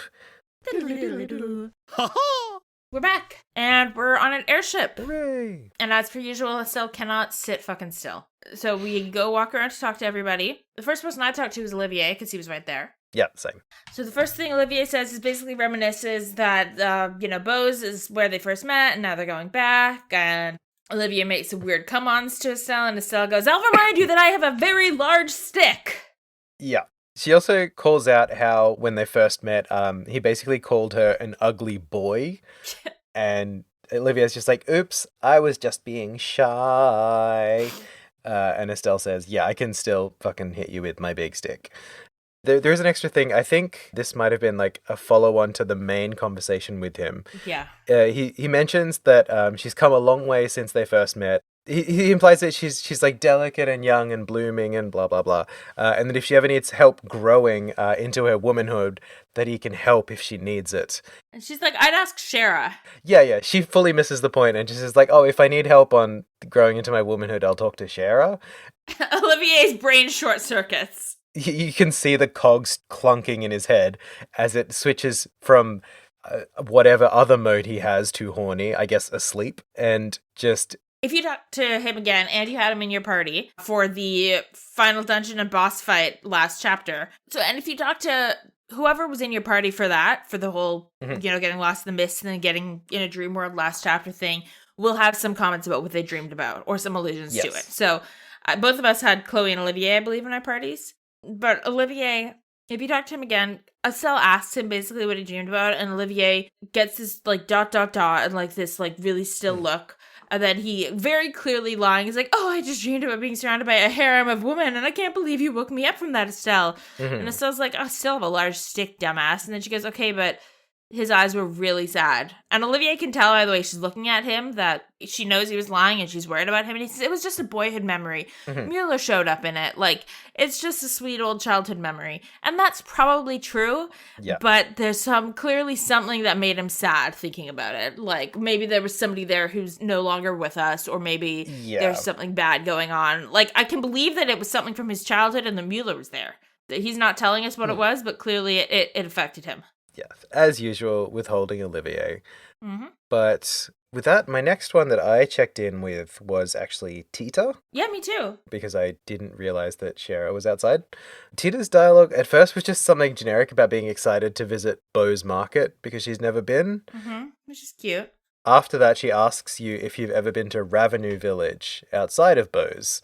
She says yeah, and kind of susses out that it's because it's Agate's hometown that she's asking. Tita kind of confirms that she knows he goes back once a year to see Misha, his sister. I think we talked about this when Misha came up in the first game, briefly. She dead, right? That's the implication. She for sure. She's probably dead.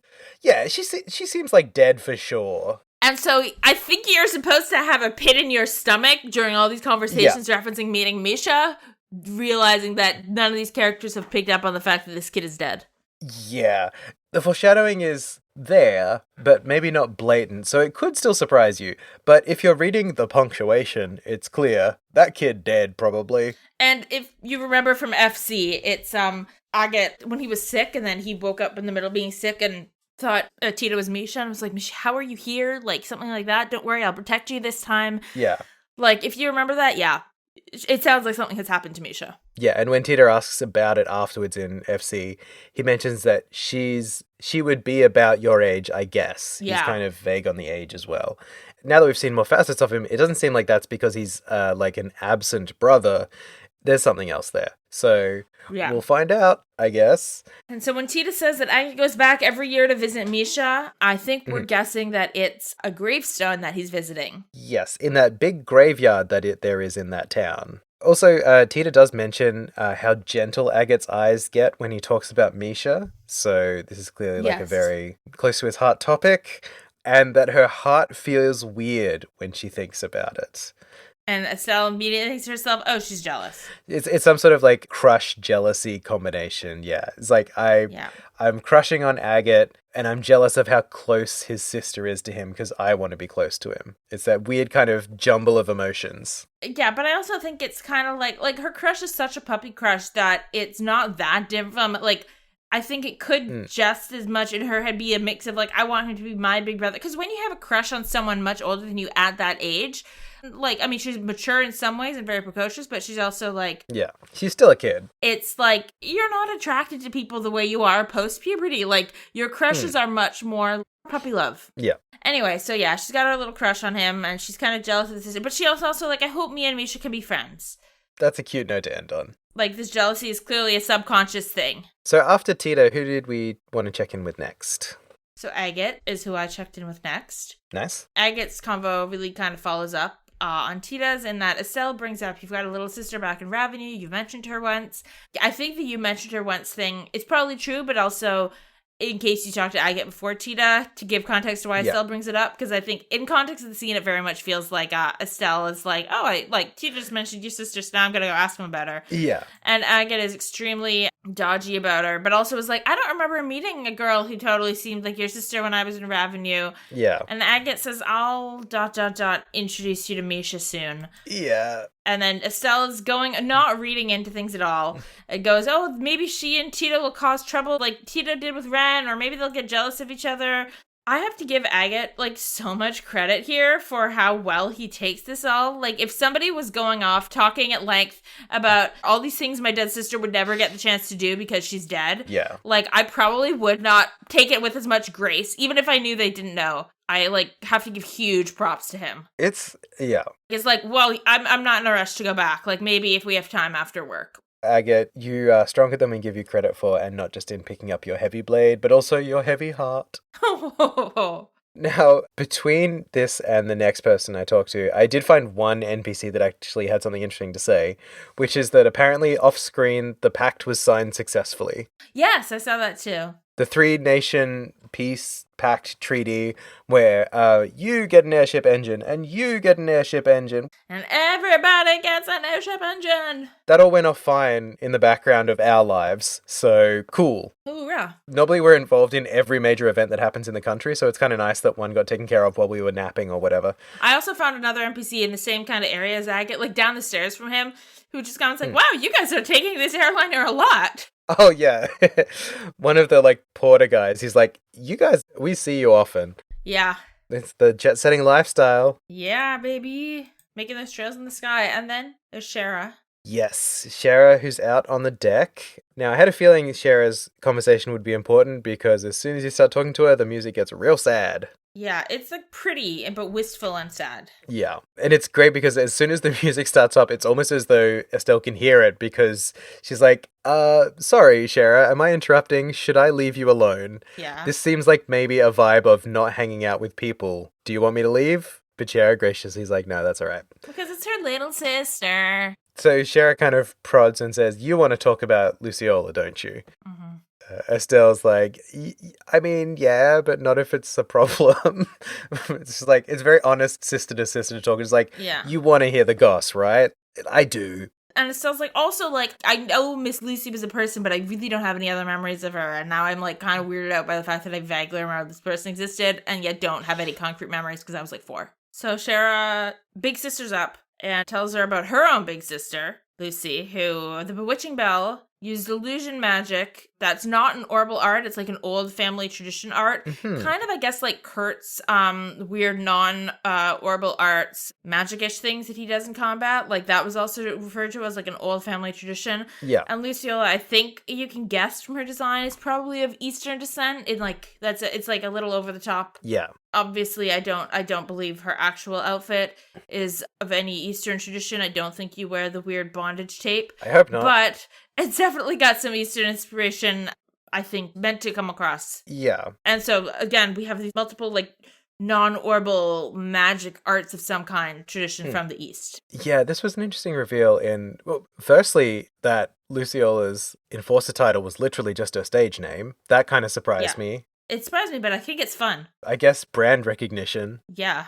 This idea of arts that aren't the kind of arts we know about already is interesting because we've got everyone's talking about Eastern techniques and then Kurt's got his sonnet based magic or whatever it is.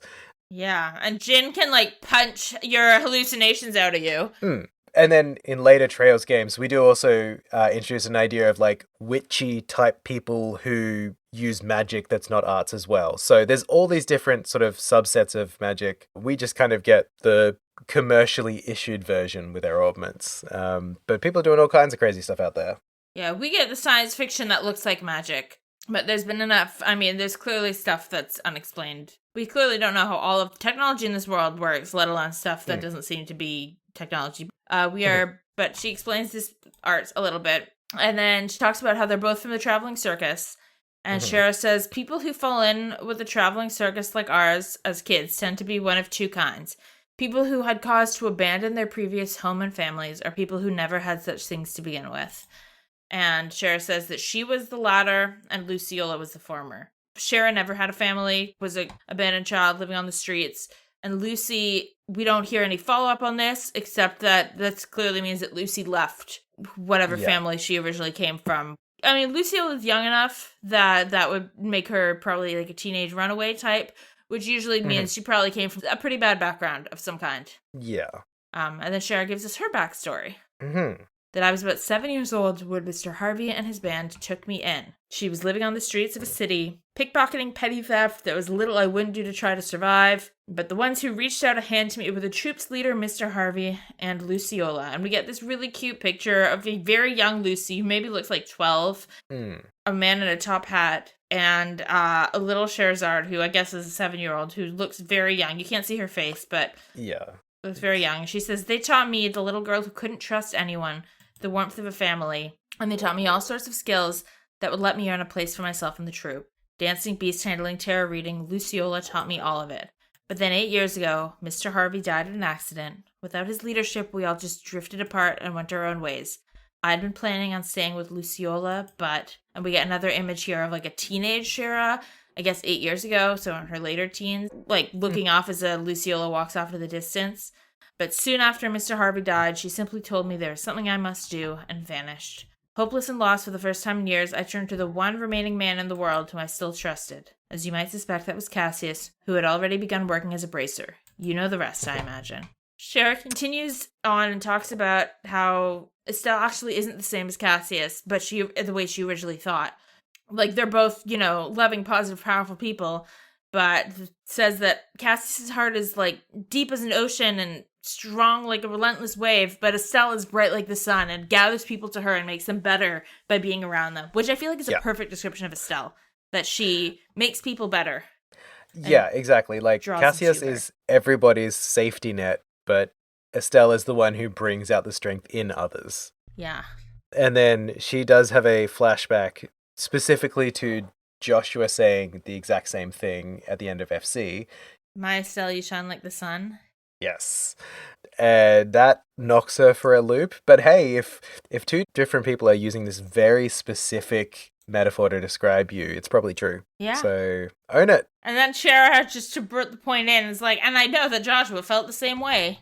It's a lovely little moment for Estelle. She gets kind of some character reinforcement while also feeling closer to her sister.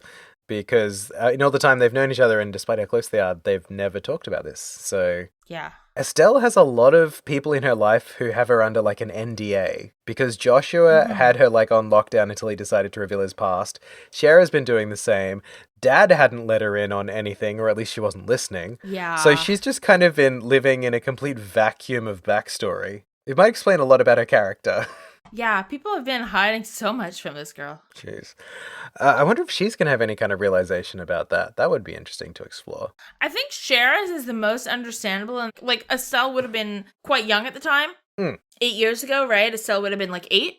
And then I understand that Shara doesn't think about this that often. She tries not to. And for Dad, I suppose, there's probably like an age that you'd start talking to your child about the horrors of war, but I don't think it's 16. And also, Cassius is clearly, like, doesn't want to think about it that much. Yeah, fair. The stuff that she doesn't know from Cassius, a lot of it is, I'm the coolest fucker on this entire continent. Also, if Cassius went up to Estelle and was like, by the way, your dad is the strongest person on the continent, Estelle would be like, yeah, right, okay. Like, it's possible he said that before, and she's been like, haha, okay. Guess what, Estelle? Your dad is an S-rank bracer. Yeah, right, Dad. There's no such thing as S rank. It only goes up to A. Even I know that. 100% she could have been told all of this information throughout her childhood and just, like, refuted it at every point. Yeah, absolutely. I can even hear Cassius being like, don't you think your daddy's cool? And Estelle being like, no. He's in the background just, like, slicing a tree in half. And she's like, Dad, I was gonna catch bugs on that. But with everything wrapped up with Shara for now, that just leaves us with Chloe and Jin. So who did you head to next? I had Chloe up because Chloe was the closest to the stairs, so she was on the way. They talk a bit about the fact that Estelle didn't tell everyone about Joshua until just the end of the last chapter, which really isn't that long of a wait.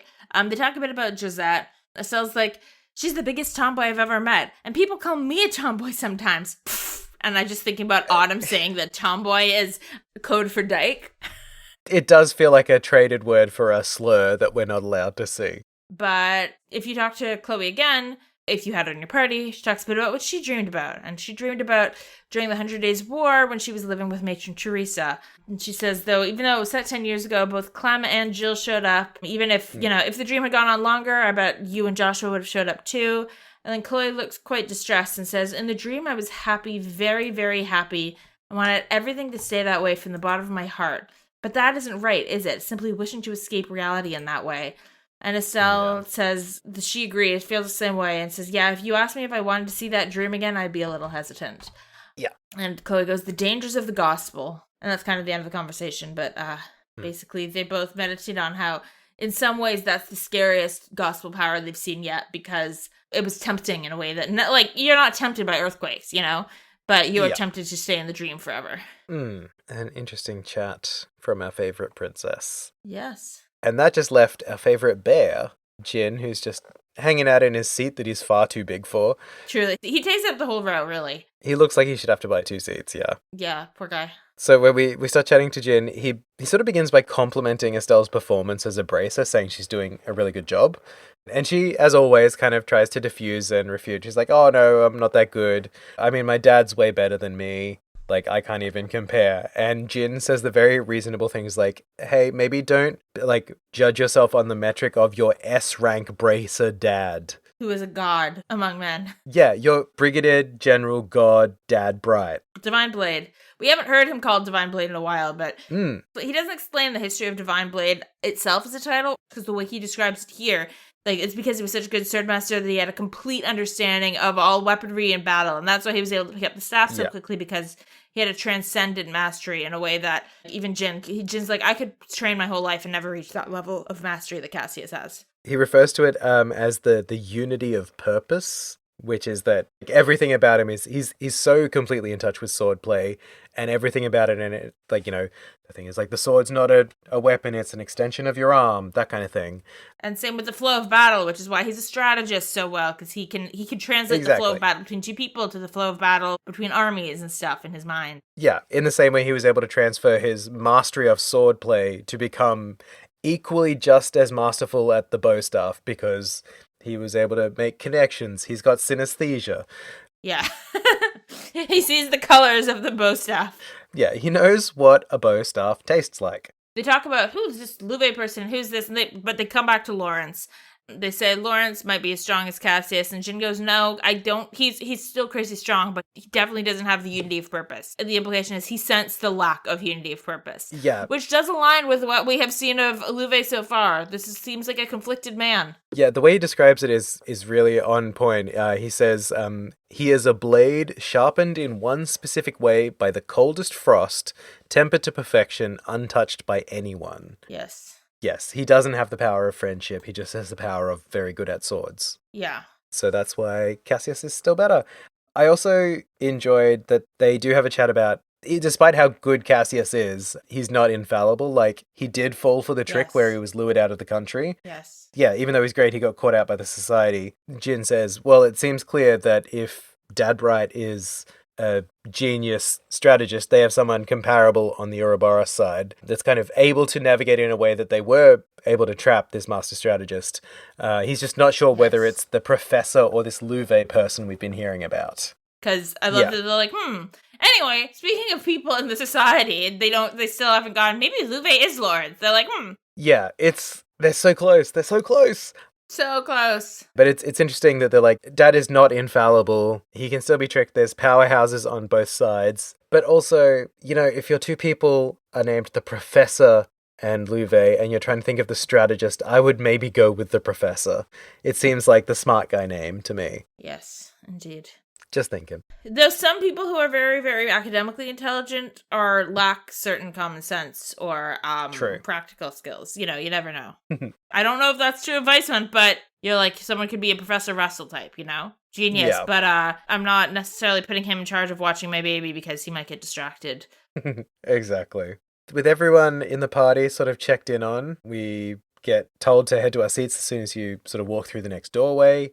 And it's time to land in Bose. And not just land in Bose, get fast forwarded directly to the guild. It's so nice when they do that, when they're like, let's bring you right here. And yeah. So we talked to Old Man Lugren. who introduced himself as Old Man Lugren in the remake. Really insistently, yeah. I am Old Man Lugren. He's like, put some respect on the name.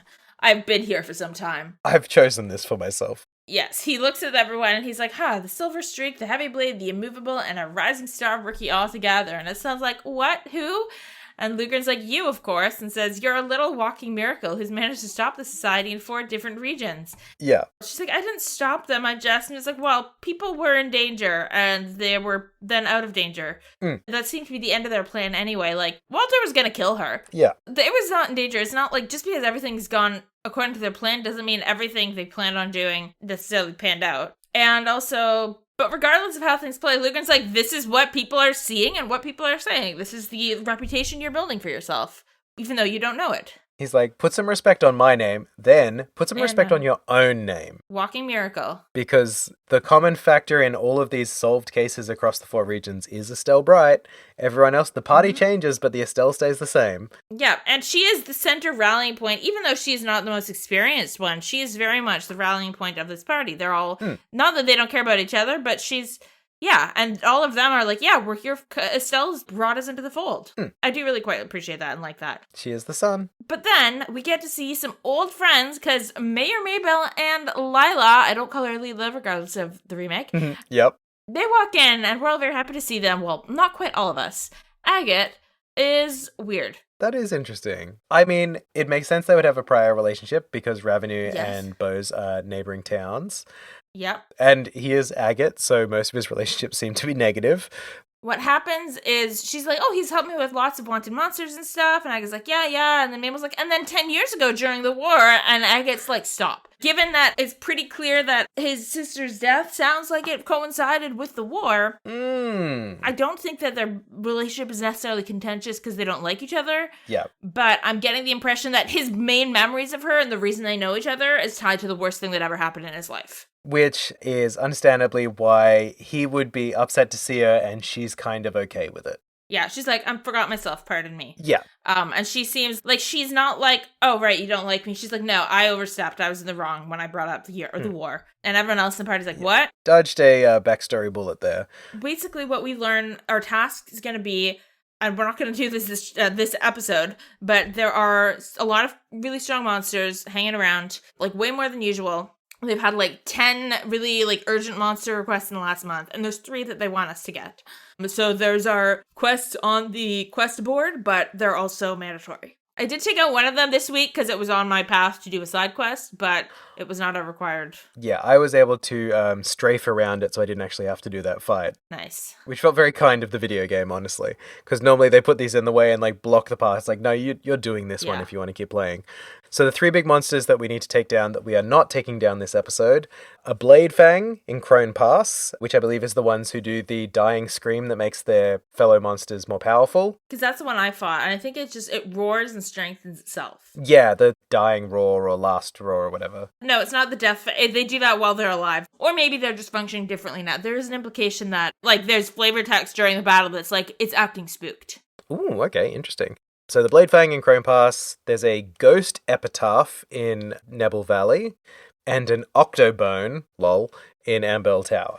I love the way he just lists off the types of monsters, like, in a very regular sounding way. Yeah. Like, even though that makes sense, like, we've heard Rhinocide mentioned like that, but something about these, like, boss type monsters or mini boss type monsters being, like, Ghost Epitaph, like a common thing. Like, there's something, it tickles me. It's kind of delightful. It's kind of nice. We also get a party shake-up at this point. Agate decides he's going to be number 2 in the party again at this point because we're all about monster eliminations and he's a killer, baby. So he takes over from Shara as our mandatory second for this bit. It is pretty clear that for this chapter and the last chapter, they're putting the person from this town in it because they're going to be involved in story stuff. Yes. In story scenes, so they want them there for everything. Imagine that. Now that we're not in the who's your bracer partner that you selected phase anymore. It's the who's the story relevant person in the party. So we pick our new party. I had Chloe and Olivier with me previously, so I went back to Tita and Olivier at this point. Because I figured Agate's story important for this area, Tita wants to see Ravenue, and Olivier's just a good time. Plus he's a healer. And he's been in this town before, so he might, know people. True. He's got the backstory with Mabel, and I didn't even think to stop in and take him to the restaurant yet. Okay, so outside of the guild, though, we decide that at some point we'll stop by Revenue as well. Tina gets really excited because she was in my party. She wants to visit his hometown, she says specifically, but she does not bring up Misha at all. And Agate says, yes, we can do that later after the big jobs. Yep, and it's still kind of like, oh, come on, Agate, don't be such an Tina's like, no, it makes sense. Work comes first. He's being irresponsible. Yes. But he's all very smiley during this as well. He's not grumpy or anything. He's putting on a brave face for whatever. Yeah, it's kind of a sad smile maybe, or a soft smile. Yeah. Like, it's not a, like, grinning happy, but it's like he's being gentle. It's a soft Misha smile, yeah. There's a bittersweetness.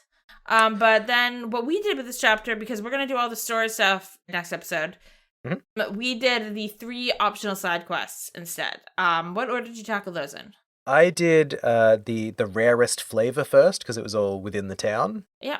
Heading into Anti-Rose, you have to see Gwen in the kitchen. Yep. She wants to cook this big fancy meal. She's experimenting with recipes and stuff. Yeah, she's trying something new. She has this big list of ingredients she needs, and she gives that to you. It's a pretty bulky list, but again, because I've been stocking up on ingredients, I had everything needed already, so you could immediately talk to her and hand it all in. Could. But if you want to max out that BP, you've got to go for a walk first. You need to go talk to Orvid, our favorite mushroom man. But you go talk to him, and he basically is like, I gotta go and make connections with the Bose Market people. Yeah. Because I want to work with Anti-Rose. And Estelle's like, why are you talking to them if Anti-Rose is your goal? And he's like, well, I can't get an introduction to them unless I've got a good reputation with other people they trust. Yeah, you need like a referral from a trusted party. And Estelle's like, well, I have an in with them. I need these ingredients. And Orvid's like, I have all these ingredients in my pocket right now. And Estelle's like, cool. That means I don't have to go hunt them. Do you want an introduction? I'll introduce you if you give us those ingredients for our quest so I don't have to go hunt monsters. And Orvid thinks this sounds like a fine plan. He gets his introduction to the manager of Anti-Rose. He's very happy. Yeah, so he specifically provides you with all of the difficult items from the ingredient list, like the ones that are monster drops. Yes. I don't know that I took a screenshot of the actual ingredients, but it's like I did not. The juicy bones and like the tough drop ones. So that could have been the real pain point of this quest if you didn't talk to Orvid. Yeah. Maybe you weren't sitting there with like 75 fresh herbs in your inventory like I am. Yeah. You also get bonus BP for this, for getting him in. You don't have to give up your like really hard to find ingredients in case you need them for later. You just hand over the more basic stuff afterwards, and he's gonna hang out at Anti-Rose to talk to the chef when he's available. But we don't see the result of this cooking at this point. We just get told that it's done. The quest is done, and maybe there'll be some flavor text later on to talk about the flavor of the dish. Maybe, but our job is done, so that's good. Then I did the missing metal or something like that it was called. Oh, the Imperial Request. The Imperial Request, yes. Because that you don't have to leave the town for either. Yeah. Basically, this is the same Empire ambassador that we met when we were in Grand Cell. And his medal, that's like a big honor, has gone missing. And they're like, he will be the laughingstock of the Imperial capital if he loses this thing. And everyone's like, wow, Imperial Society sounds really rough. And Olivia's like, yeah, that's how it works. So he's like, yes, it was stolen. And he shows us the note from the thief. Guess who it is? Why? Blue Blanc, chill. Twice in the beginning part of a chapter. Twice. Not even twice in a chapter, but twice in like the first chunk of a chapter. We're going to get to like chapter 7 and it's just going to be 10 Blue Blanc missions in a row. I'm sick of him. He's back. Also, I did note that when they're discussing this medal, they mentioned that it's an heirloom medal. So it's not even a medal that Cranar himself earned. It's just something that belongs to the family. But he's very indignant about getting it back. The way he says it, though, I think he got it, but it's like when you have one, it becomes an heirloom in your family to like pass down to future generations because he talks about remembering getting it. Maybe that's him inheriting the heirloom rather than being awarded the medal? It could be. He does also talk about, I remember being awarded my first medal later. I don't know if it was this one or not, but he does mention that he's been awarded medals. Oh, yeah. So I think it's like these become heirlooms in the family if somebody gets one. Right. Maybe, yeah. We have another note from Blue Blanc. Can't believe I have to do this so much in one episode. Good lord. You're strong. I'm stronger than this party because they are not having any of this anymore. They're also tired of Blue Blanc. But his note reads, "Lovely princess and your escorts. The bell of judgment draws near. The iron horse's medal is in my hand. Should you desire to reclaim it, strike through mine riddles. Your first key is the following spell. Recool, back the in-flower. The end of everything is the beginning. Heed this well.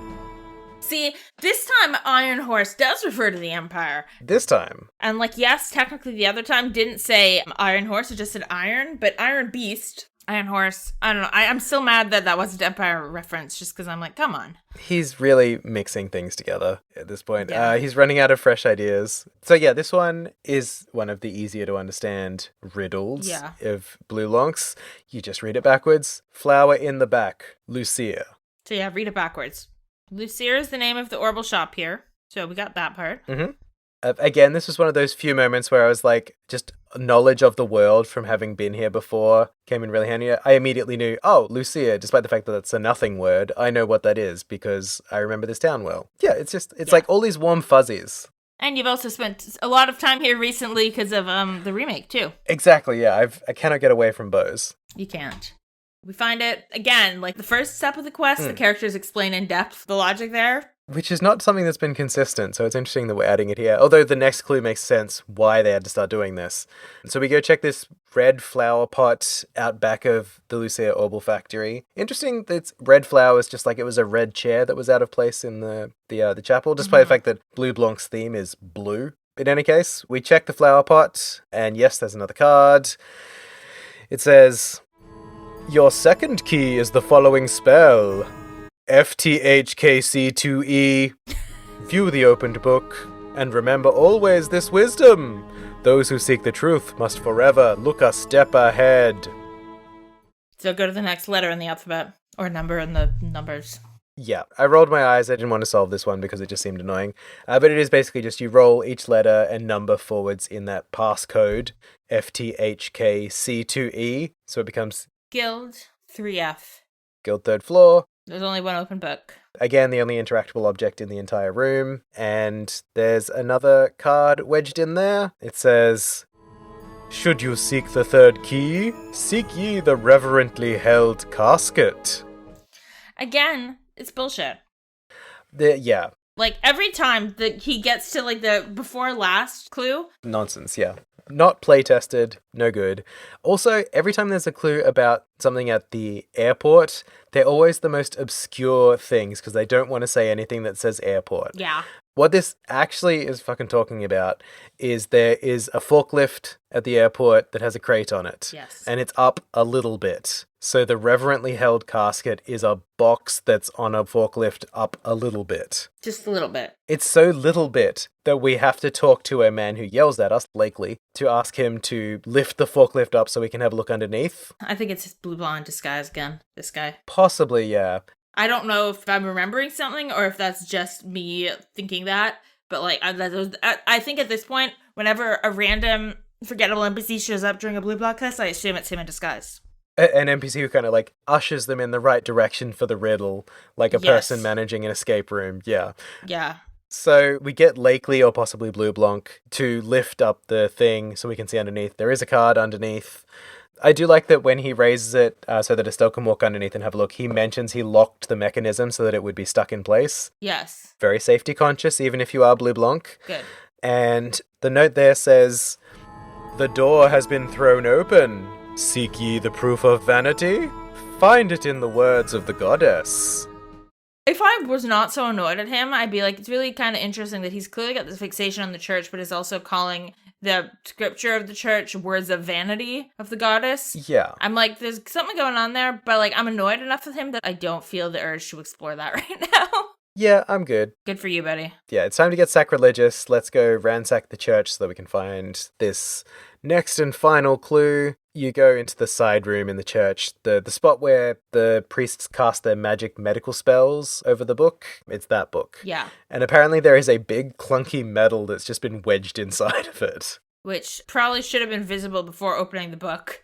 Yeah. These are the testaments of the Septian Church that are meant to be the exalted tidings of the goddess immortalized on paper, as Olivia says. It's their Bible. We get teleported back to the hotel once we have the medal. Mm-hmm. And he's very excited. Krano's very excited. Estelle's like, is this the something or other medal? And Krano's like, it's not a something or other medal. It's the Grand Cordon of the Order of the Winged Stallion. And he explains how important it is or something. And Estelle's like, okay, the cordon thing. And he says, you've maintained the dignity of the Empire for me by doing this. And he grants us something called the Eisen Ritter's Medal. Yep. Which I think is the Iron Knight's medals. It says, the little caption says, Estelle was granted the Eisenritter's medal. She did her best to keep a straight face. This is kind of the picture that I'm getting at this point. I was reading it that he was wearing this, like, family heirloom medal, and then he talks about, I got my first medal, and then his way of getting out of having to pay us more or anything is to give us a medal. So it just portrays Erebonia as this really kind of vain country. It was like, oh, I've got my chest full of medals from all of my good deeds that I did. Mm-hmm. And it's all about, like, your status and how many shiny things do you have to show how cool you are. So here Estelle laughing at it. She's like, oh, yeah, cool, a medal, thanks. I assume he's standing there with his, like, 16 medals, plus his big one that was actually his great-great-grandpa's achievement. However, it is useful because it blocks multiple status ailments, so that's nice. Oh, yeah, it's a great find. Thank you so much for it, but it is ridiculous. Yeah, it's... Oh, Erebonia. So we've got another blah blah for the books. Hooray, it's done. And then the last one is a weird one. Oh, although when we do sort of present this to Cranar, he's initially, like, angry that we weren't able to catch the thief, because that was the big thing he wanted. But when we reveal that it's Phantom Thief B, he's like, oh, Phantom Thief B did that? That's fine then. He terrorized the capital in the Empire for ages. Yeah. So we get a hint that Blue Blanc's been active over in Erebonia. The Imperial Army couldn't even stop him. The Imperial Army took over this country but couldn't stop Bleu Blanc. That was all for that one. That only left one side quest. One thing I did want to note, just because we were at the Orbital Factory, one little piece of NPC dialogue I caught was that Cornelius, the guy who's now back in charge of the Orbital Factory, yes, had it stolen out from under him by Nigel last game, who was the guy who was always creepily laughing behind the counter, and then we found his, like, little black book in the Capua's hideout and got him, like, locked in jail forever. In this little chapter, you stop by the Orbital Factory and Cornelius mentions that he's actually been exchanging letters with Nigel in prison. Because he says Nigel's been having a really tough time in prison, like he's really in a bad place. And so they've just been in sort of contact to give him someone to talk to. And he's like, yeah, I empathize with the guy. He stole my factory, but it's just being like a grounding force for him. So I was like, wow, Cornelius is a better man than most of us. Yeah. Good guy. Thank you to this random NPC. I just wanted to note that because I saw that running past and I was like, this dude should have a bigger story in these games. That's a pretty cool guy. Yeah, nice catch.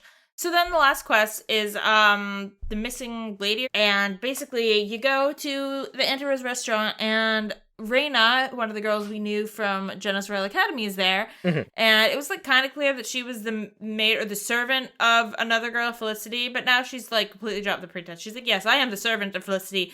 And she has run away. And I need you to find her. Yeah. And she's like, it's because she has an arranged marriage meeting today. And Estelle rips into her, is like, what the fuck is wrong with you that, like, you're trying to force her into an arranged marriage? And Raina's like, okay, but she also ran away out of town into monster-infested roads. And we're like, okay, fuck, we do need to go and get her back, because she will die. Yeah. And then Reyna says, tell her this message from me. You're a coward, Felicity. Yep. This is a careful calculation. This is the message I need you to say. And we're like, are you sure? And she's like, yes. Now, she does say, she keeps saying she wants to go back to Genos, so she's probably gone in that direction, and she's not in the town anywhere. She is not in Bose. In Bose City. She's in Bose region, probably. She's at the checkpoint of Crone Pass, all the way over there, in the, like, rest room, and we can go talk to her, and Agate is playing hardball. He's like, you gotta get your ass back, whatever, and we'll drag you by force, and Felicity's like, no. Elsa's like, let me handle this. What becomes clear is that, like, she's not happy about the arranged marriage, but what she's really mad about is Reyna tricking her. That she thought they were going for a girls' trip up to Bose Market. This was all like a trick and a deceit to bring her to this arranged marriage meeting. And she's doesn't want to go to the arranged marriage meeting, let's be clear, but she feels really, really betrayed that someone she thought was a friend she could trust deceived her and tricked her like this. You get the impression if she'd been like, your parents want you to come and meet this guy, Felicity would not have been happy about it, but she would not have responded by running away the way she did now. But this is like, she's really upset and hurt and betrayed by the deceit more than anything else. Now, the whole thing is weird, right? Because we're trying to force her to go meet this arranged marriage guy when clearly us and Estelle are like, fuck the arranged marriage thing. But I think it becomes clear that Estelle's like, actually, you do need to go back because you need to talk to Reina and tell her this. You need to confront her about you are hurt by her. I understand why you're hurt by her. Yeah. Of course, there's the mix that, like, there's a power dynamic that's different in this relationship. Like, Reina does work for her parents, I think, technically. Like, so, like, Felicity does have power and privilege over Reina, but also I think Felicity's hurt is genuine and understandable. She's like a 16-year-old girl. Yeah. When she's just refusing, and then finally you get a BP choice, and you can choose to say, you're really stubborn, Felicity, or you're a coward, Felicity. Yeah. And if you say the latter one, which is what Reina told you to say, she gets really upset, and then she backs down. She's like, you're right, I'm avoiding confronting this, and I need to confront this shit that I don't want to confront. And then the game does something so beautiful, it just teleports you back. It doesn't make you walk through the whole mountain pass again. Love that. It's so beautiful. Stunning game design. Felicity walks into Reina and she's like, Reina, we have to talk. We don't have enough time for the conversation I want to have now, but we have to talk later because I'm pissed. And Reina's like, yes, I know that. Yeah. And then Felicity goes off to have the conversation. So I was like, no, you don't understand. Like, she is so upset. And Reina's like, yes, well, all servants are hated by their masters. And she's like, no, she doesn't think of you like that. She thinks you're her friend who betrayed her and deceived her and lied to her. And then we don't get resolution. Agate's like, this is the thing about being a bracer. Our job is done. The rest we have to leave up to them and hope it works out okay. And hopefully checking on the NPCs later in the chapter, we'll get some updates on how this is going. Because for now, the NPCs don't have anything to say. Like, that reveals what's happened. Like, there's been no development. They're just like, hello, sorry I'm late to the arranged marriage guy. Yeah, I was curious to see if we'd get a named identity, because the guy who's the prospect is the son of an Erebonian noble, and he has green hair. Yes. There's candidates, but no one is named in the scene. He's just called, like, marriage prospect, or he's got some non-name name. It's very funny calling him the son of an imperial noble, as though that doesn't mean he's also an imperial noble. Yeah. Like, I get that his father's probably the head of the house, and he's just an heir, but, like, is this because he's, like, the bastard son of a noble? Like, what? Oh, maybe. I think Felicity was high class enough that wouldn't be her arranged marriage partner. But yeah, that ties a bow on the missing lady, which brings us to the end of our 3 non-mandatory quests for Bose, and the end of what we're playing for this episode. Yes, that does. Savor the victory! So, next chapter, we're just going to play to the end of the chapter. It's going to be a great time. We're going to get follow up on that opening scene. I'm very excited. Yeah. I hope all of you are too. Yeah, no, I'm looking forward to seeing the rest of this story. I want to see what's going on. But until then, we should first open the community chest and see who we're going to celebrate this week. Alrighty, our first chest message of the day is .zip. Big games in small packages. .zip is an excellent show. It's AJ, Kim, and Chase talking about short, small games. I don't think they have like an exact hard limit for the length, but it's usually like 3 hours roughly. They play through, they talk about it in depth, they give like a sort of an overview, and then they get into some real spoilers, which is usually quite fun to get into because you don't have to devote as much time to be able to listen to the spoilers without being spoiled in those games as you do with Trails. It's a great show. I am on an episode of it, which is fun. We did No Case to Remain Unsolved, a game I loved. That was a good episode. Can't recommend the show enough. It's such a blast, and you should also check out the games they play because there are so many great ones. And so many great indie games that get shouted out, yeah. Because the games are so short, and the episodes are often a comparative length, it works as a great shot chaser situation. You can play through the game and then power into the episode, or honestly do what I do half the time, which is listen to the pre-spoilers part of the episode, see if you vibe with it, pause there, go play the game, and then listen to the spoiler half on the back end. Or if it's just a game that you don't think you'll play yourself because of either the content or your time or whatever, you can just listen to the whole thing and get a full pick of this game that you may otherwise not experience. So, .zip, check it out. Alright, our second message out of the chest for today is Paws and Claws. Paws and Claws is Jill and Scout's show going through the Warrior Cats series. So obviously we feel a resonance with them because we are also going through an extremely long series, beloved by sickos, in excruciating detail. So if you have any experience with those books, you should absolutely check them out. Scout also does so much of the amazing art for so many TWG shows. So I have to give Scout a shout out. Yeah, the Paws and Claws art alone is stunning. I love it. Incredible, yeah. was not really familiar with these Warrior Cat books. I don't know if they didn't make it over here or just didn't have as much of an impact. My main experience of them is a single visual typography video, which is an excerpt from an episode from My Brother and Me, where they talked about Warrior Cat names. So it's nice to have more context than just that video. And, you know, as you said, we salute our fellow sickos just doing the page at a time work that everyone needs us to do so they can love these things as much as we do. This is a public service. It is. Go check out the public service of Paws and Claws if you would like to learn more about cats who are warriors. But our final chess message for today before we wrap it up is wavelengths. Wavelengths with Bryan and Bigley. Wavelengths is a podcast and a YouTube channel and a blog. Mm-hmm. It's a multimedia empire. It's all the Brendan Bigley you could ever ask for, and more. All kinds of videos. There is essay-type stuff, news reporting. Signal Check is a feature they started doing on the Patreon side of things, which is trying out the first few hours of games to see if they're a hit or a miss for him. There's also been some great conversations with some other guests on the Wavelengths podcast format now. Mm-hmm. A friend of the show, Matt Horton, was on it recently. I think Chris Plant was on it recently. AJ was on it recently. Chase as well, yeah. Yeah, a lot of great people. Yeah, you should check it out. But that will do it for our chess messages this week. Well, thank you so much for listening. You can find us on the Orbital Net, Trails Pod on Blue Sky and Twitter, or actually everything app, and Instagram. And you can send us an email at trailsthroughtrails@gmail.com. You can leave us a review on your podcasting platform of choice, or you can hang out with us in the Worst Garbage Online Discord, and that shall be in the show notes. Mm-hmm. Thank you so much for listening. Next chapter, we are just playing to the end of chapter 5. It's a nice and easy one after the weirdly complicated shopping point I had to come up with for this week. Hooray. We're going to find out maybe what that giant creature was, so excited to see you there. But until then, I've been Matt. And I've been Lex. And we will see you next time. Bye.